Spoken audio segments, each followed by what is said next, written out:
Welcome back to the dojo, y'all. I'm your host, Professor Hawk Sensei. I'm glad you can make it. I'm glad you're tuning in. If you're new to the channel, I want to thank you for stopping by. Today, we're going to talk about the 10th commandment. Not the 10 commandments, the 10th and final commandment, which was thou shalt not covet thy neighbor's wife or thy neighbor's things or workers or anything like that. Anything that your neighbor has, you're not supposed to covet. And what is covet? Covet is to yearn, to pine, to desire with a deep fervor something that is not yours. It belongs to someone else. It's almost like envious, you know what I mean, in a sense, which can translate into jealousy and what have you. But there's a reason why we're not supposed to covet things that belong to others. The reason is simple. Everything ain't for everybody. You might see a car drive down the road. You're like, man, I want that car. But you don't know how much the maintenance is on that car. You don't know what the down payment is to drive it off the lot. You know? You don't know if that car has issues or not. So just because you see somebody with something that you would like to have doesn't mean they're living a better life than you, even though you may perceive it that way. Okay. That's just one thing. Let's talk about a relationship. You may look at someone else's relationship, you know what I mean, and feel like you would be a better match with that person as opposed to who they're with currently. Here's what I'm going to tell you for anybody on that road.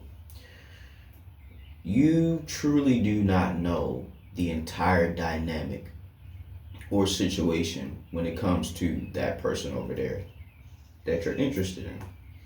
And you knowing that they're in a relationship, but you still try to connect and intertwine with them however you will. The sad part about this is this person may actually respect you, like you, or what have you, for who you are or for who you,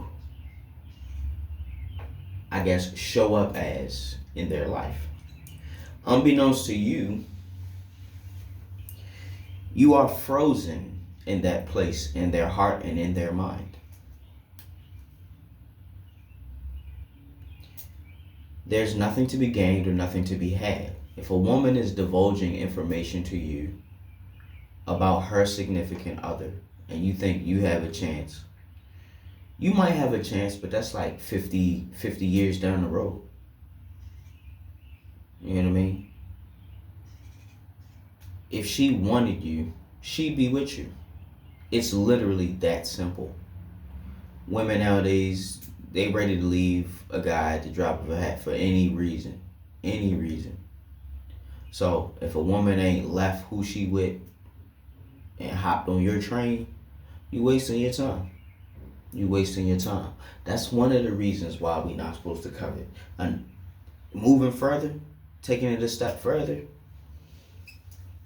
like I said, trickle down into envy and jealousy.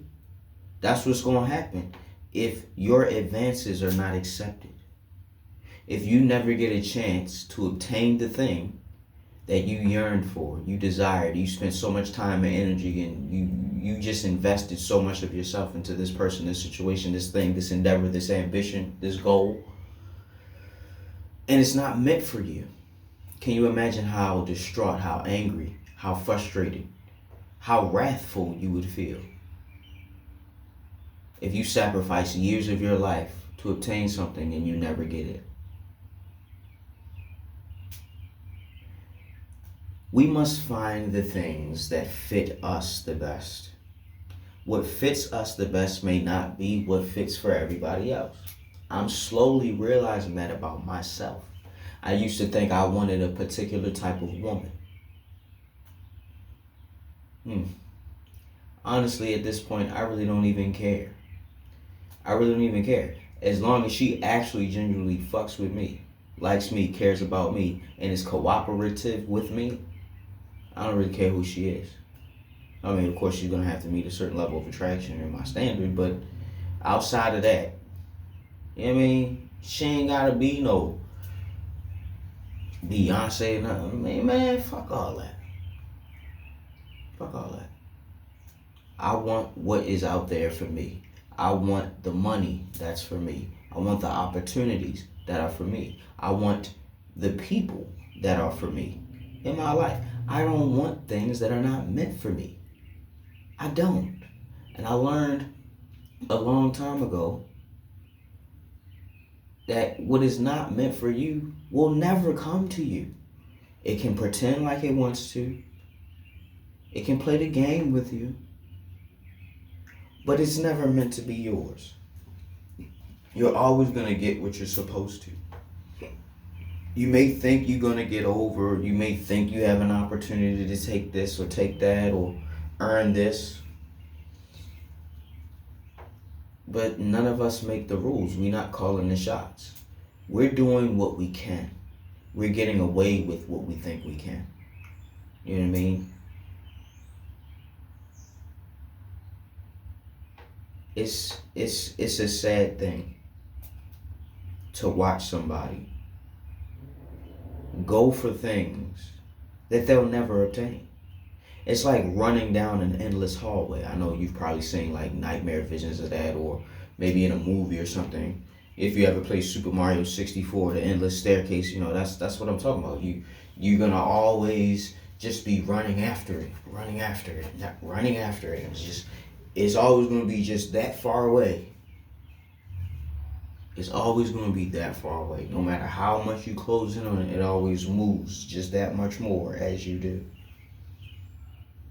Coveting. Here's another thing. You can get wrapped up in the illusion of covetousness. Right? What am I talking about? I'm talking about throwing away and bypassing all of your opportunities, all of your people, all of your resources, all of the things that are meant for you. You're going to bypass them because you're not going to look at them as the ideal thing. You got your heart and mind set on this particular thing that isn't yours. It's already in the possession of somebody else, but yet you still want to go for it. Right? The illusion is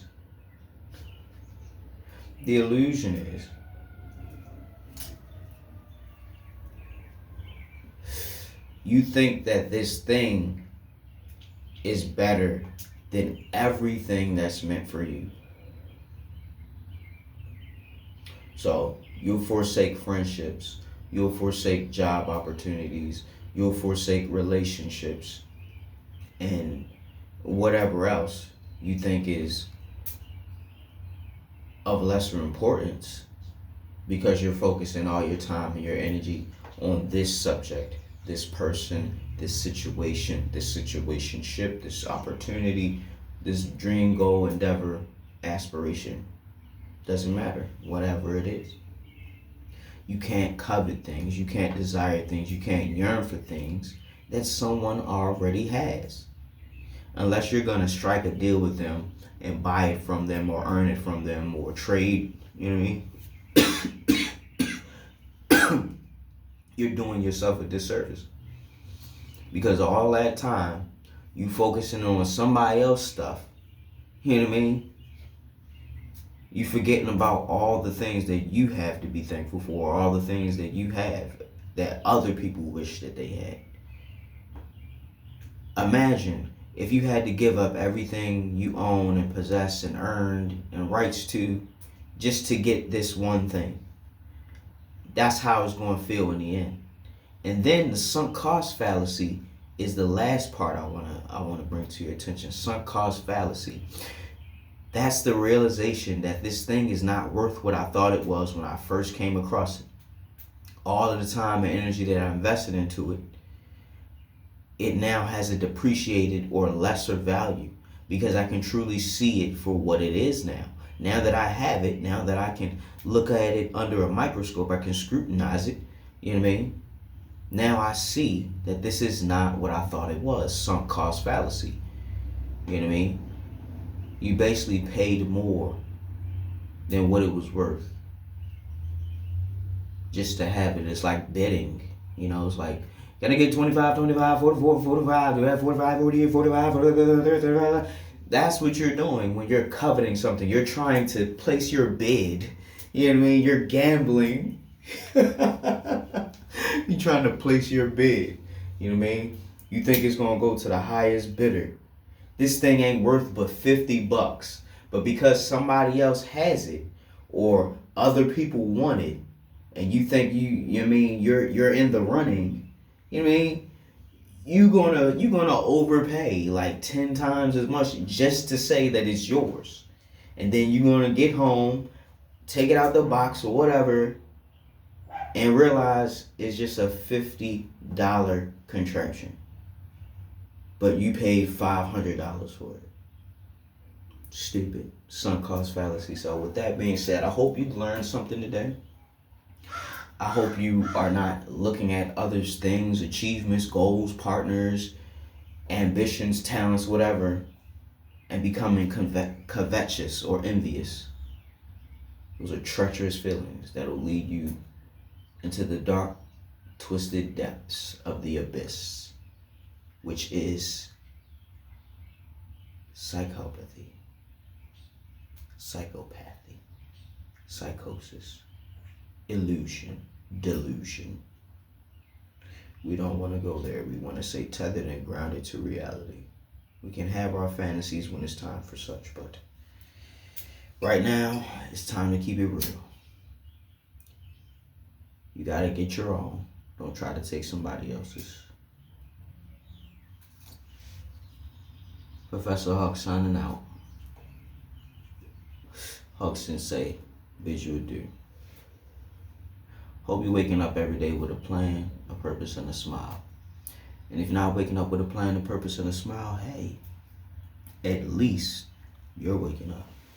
Till next time, y'all. Class is dismissed.